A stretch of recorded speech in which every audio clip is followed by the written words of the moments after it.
بسم اللہ الرحمن الرحیم۔ شروع کرتا ہوں اللہ کے پاک نام سے جو بہت بڑا مہربان نہایت رحم والا ہے۔ دوستو، بہنوں، بھائیوں، بزرگوں، السلام علیکم ورحمۃ اللہ وبرکاتہ۔ تاریخ اسلام میں ہم اسلامی جنگجوؤں کی سیریل میں طارق بن زیاد کی قسط نمبر 13 میں ہم آپ کو خوش آمدید کہتے ہیں۔ تو دوستو، پچھلی قسط میں ہم جو گزر گئی ہے اس میں ہم بیان کر رہے تھے طریق بن مالک اور اس کے دو ساتھی، ایک لوسیا نامی جو رہبہ تھی اس کو چھڑانے کے لیے یا اغوا کی ہوئی کو لانے کے لیے وہ اسپانیہ گئے تھے، اور ان کی رہائش گاہ کا بندوبست رازرک نے کیا تھا۔ تو وہ رہائش گاہ بھی پہلی ہی رہائش گاہ کی جیسی تھی جس میں طریق بن مالک کو ٹھہرایا گیا تھا، اور اس کے اندر حشیم اور پریم دونوں کو گھمانے کے بعد رازرک پھر باہر آیا اور اس کارکن کو مخاطب کرتے ہوئے اس نے کہا، ان دو رہائش گاہوں کے لیے بستر، گھوڑوں کے چارے، آتشدان اور مطبخ کے لیے ایندھن، ضروریات کے برتن اور مطبخ اور طہارت خانے کے لیے وفر پانی کا انتظام کرو۔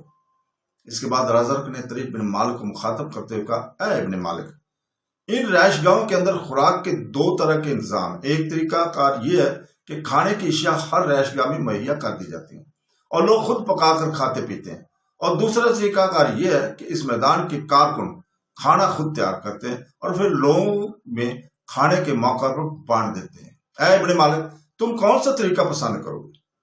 طریق بن مالک نے فوراً بولتے ہوئے کہا، اے رازرک، ہمیں کھانے کی اشیاء مہیا کر دیجئے، ہم اپنے لیے کھانا خود تیار کر لیا کریں گے۔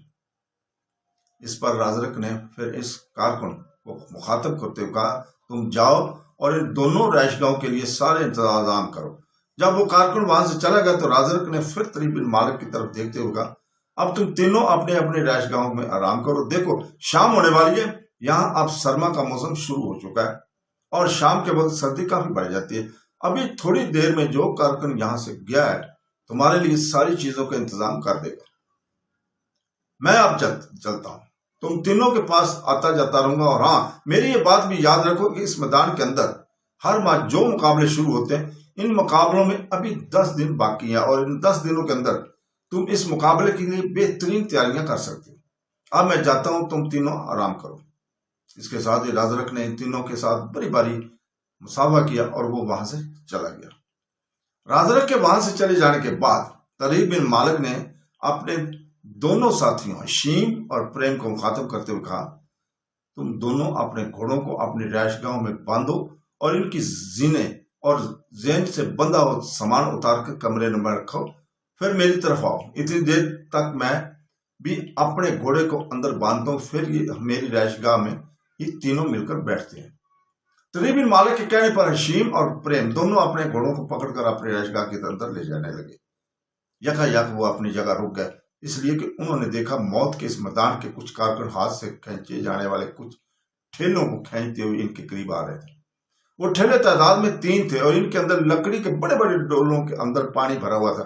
پھر ان میں سے ایک نے طریق بن مالک کو مخاطب کرتے ہوئے کہا، آپ تینوں ساتھی تھوڑی دیر تک اپنی اپنی رہائش گاہ کے باہر ہی رکے اور اپنے گھوڑوں کو بھی باہر ہی رہنے دیں، اتنی دیر تک ہم آپ کے ان دونوں رہائش گاہوں کو اچھی طرح دھو کر صاف کر دیتے ہیں۔ طہارت خانوں اور مطبخوں کے اندر بھی تازے پانی کی ڈور رکھتے ہیں۔ اس کے بعد آپ لوگ اپنے اپنے رہائش گاہ میں داخل ہو جانا۔ طریق بن مالک نے ان کی اس تجویز سے اتفاق کیا۔ پھر وہ سارے کارکن حرکت میں آئے، ٹھیلے پر لدے ہوئے لکڑی کے وہ ڈول اتار کر اندر لے جانے لگے۔ پہلے سب نے مل کر دونوں رہائش گاہوں کو پانی سے اچھی طرح دھویا اور صاف کیا۔ اس کے بعد انہوں نے دونوں طہارت خانوں اور مطبخ کے اندر تازہ پانی کے ڈور رکھ کر انہیں اوپر سے ڈھانک دیا تھا۔ اتنی دیر تک کچھ اور کارکن بھی وہاں آ گئے تھے۔ دونوں رہائش گاہوں میں رکھی ہوئی چاروں چارپائیوں پر انہوں نے صاف ستھرے بستر لگا دیے تھے۔ اس کے علاوہ دونوں مطبخوں کے اندر مطبخوں کا مطلب یہ ہے کہ باورچی خانوں کے اندر انہوں نے ضرورت کے برتنوں کے علاوہ مطبخ مطلب کہ وہ کھانے پکانے کی جگہ جس کو ہم باورچی خانہ کہتے ہیں، آتش جان کے لیے لکڑیوں کے ڈھیر لگا دیے گئے تھے، اور مزید یہ کہ دونوں مطبخوں کے اندر آگ روشن کرنے کے لیے چمکاک اور روئی بھی مہیا کر دی گئی تھی۔ اس کے بعد تیسری قسم کے کارکنہ اور انہوں نے دونوں رہائش گاہوں کے سین میں گھوڑوں کو باندھنے کے لیے جو جگہ بنی ہوئی تھی وہاں پر خشک چارے اور دانے کے بڑے بڑے ڈور رکھنے کے علاوہ وہاں پر گھوڑوں کے پینے کے لیے پانی کی چھوٹی چھوٹی ناندیں بھی رکھوا دی تھی۔ سارے انتظامات مکمل ہونے کے بعد طریق بن مالک اپنی رہائش گاہ میں داخل ہوا۔ طریق بن مالک نے اپنے پہلے پانی کی نانند سے اپنے گھوڑے کو پانی پلایا، پھر گھوڑے کے زین سے بندھا ہوا اپنا بستر اور ضروری سامان اتار کر اپنے کمرے کے اندر لے گیا اور ایک مسیل پر وہ سارا سامان رکھ دیا گیا، اس لیے کہ کمرے کا فرش ابھی تک دھونے کی وجہ سے گیلا ہوا تھا۔ اس کے بعد اس نے گھوڑے کے منہ سے دانا اتار کر اس کے سامنے چھوٹی سی ناند کے اندر خشک چارے کے اندر دانا ملا کر رکھ دیا تھا، جسے گھوڑا بڑی تیزی سے کھانے لگا تھا۔ یہی انتظام حشیم اور پریم نے بھی اپنی رہائش گاہوں میں کیا تھا۔ انہوں نے بھی گھوڑوں کی پیٹھ سے زین اور دوسرے ضروری سامان اٹھا کر اندر رکھ دیا تھا۔ گھوڑوں کو پانی پلانے کے بعد ان کے سامنے چارہ ڈال دیا تھا۔ اس کے بعد وہ اپنی ہی اس رہائش گاہ کو تالا لگا کر طریق بن مالک کے پاس آ گئے تھے۔ وہ دونوں طریق بن مالک کے پاس آ کر حشیم نے اسے مخاطب کرتے ہوئے کہا، اے ابن مالک، یہ لوگ ہمارے باورچی خانے کے اندر تازہ سبزیاں اور دالوں کے علاوہ کچھ مچھلی کا گوشت بھی چھوڑ گئے۔ وہ گوشت میں یہیں اٹھا لایا تھا۔ اس پر طریق بن مالک نے بولتے ہوئے کہا، میرے والے متق میں بھی باورچی خانے میں بھی وہ ایسی ہی کچھ چیزیں رکھ گئے ہیں، لہٰذا ساری چیزیں ہم اکٹھے اپنے استعمال میں لائیں گے۔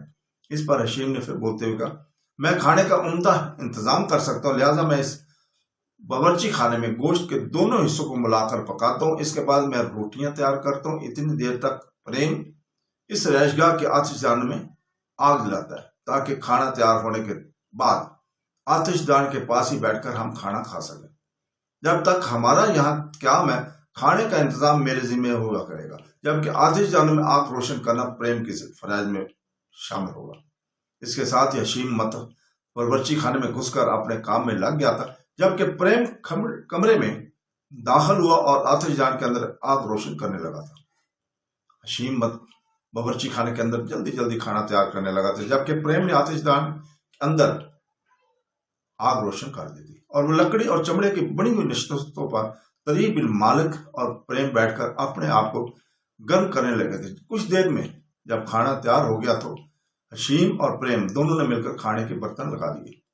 تینوں نے پہلے مل کر کھانا کھایا، پھر حشیم اور پریم دونوں نے مل کر کھانے کے برتن صاف کر کے باورچی خانے میں رکھ دی۔ کچھ دیر تک وہ تینوں آتش دان کے پاس بیٹھ کر آپس میں باتیں کرتے رہے۔ اس کے بعد حشیم اور پریم اٹھ کر اپنی رہائش گاہوں کی طرف چلے گئے تھے، جبکہ طریق بن مالک نے اٹھ کر اپنے گھوڑے کے سامنے رکھی نانند کے اندر ہاتھ مارتے ہوئے اوپر کا چارہ نیچے اور نیچے کا چارہ اوپر کیا، پھر اپنی رہائش گاہ کو اندر سے اس نے کنڈی لگا لی تھی۔ اس کے بعد وہ کمرے کے اندر آیا، اپنا بستر اور ضروری سامان جو اس نے گھوڑے کی پیٹھ سے اتار کر ایک بستر پر رکھ دیا تھا وہ اٹھا کر اس نے فرش پر ڈال دیا تھا، اس لیے کہ کمرے کے اندر آتش دان میں آگ روشن ہونے کے باعث فرش اب سوکھ چکا تھا۔ اس کے بعد ایک بستر میں گھسنے کے بعد اوپر لاف اوڑھ کر سونے کی کوشش کر رہا تھا۔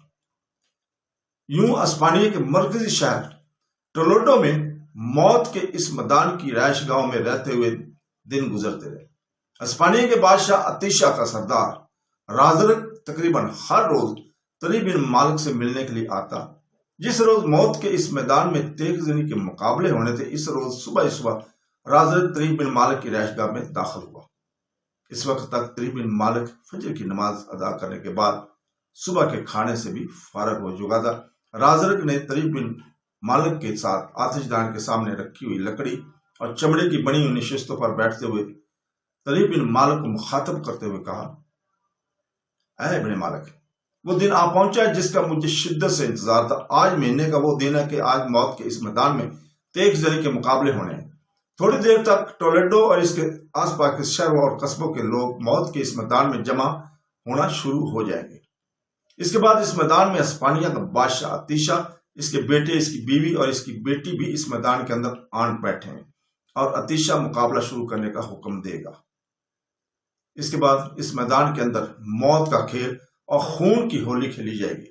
تیغ زنی کے ایسے دل ہلا دینے والے اور رونگٹے کھڑے کر دینے والے مقابلے ہوں گے کہ دیکھنے والے دنگ رہ جائیں گے۔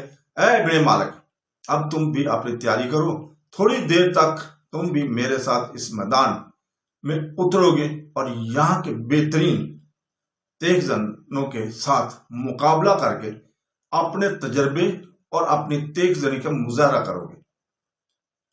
دوستو، بہنوں، بھائیوں، بزرگوں، رازر کی یہ گفتگو سن کر طریق بن مالک اپنی جگہ سے اٹھ کھڑا ہوا تھا۔ پہلے اس نے اپنا موٹا جنگی لباس پہنا، اس کے بعد اس نے اپنے جسم پر چمکتی ہوئی کڑیوں کی زرہ پہنی اور بازوؤں پر فولادی جوش کس لیے اپنی تلوار اور خنجر کی چرمی پیٹی کمر سے باندھی۔ اس کے بعد اس نے اپنی ڈھال اور خود سنبھالتے ہوئے رازرک کے مخاطب کرتے ہوئے کہا، اے رازرک، میں اب تمہارے ساتھ موت کے اس میدان میں جانے کے لیے تیار ہوں۔ تو دوستو، بہنوں، بھائیوں، بزرگوں، یہی رکتے ہیں۔ کل انشاءاللہ تعالی ہم اگلی قسط نمبر 14 اسی وقت کل پیش کریں گے۔ کل تک کے لیے اجازت، اللہ حافظ۔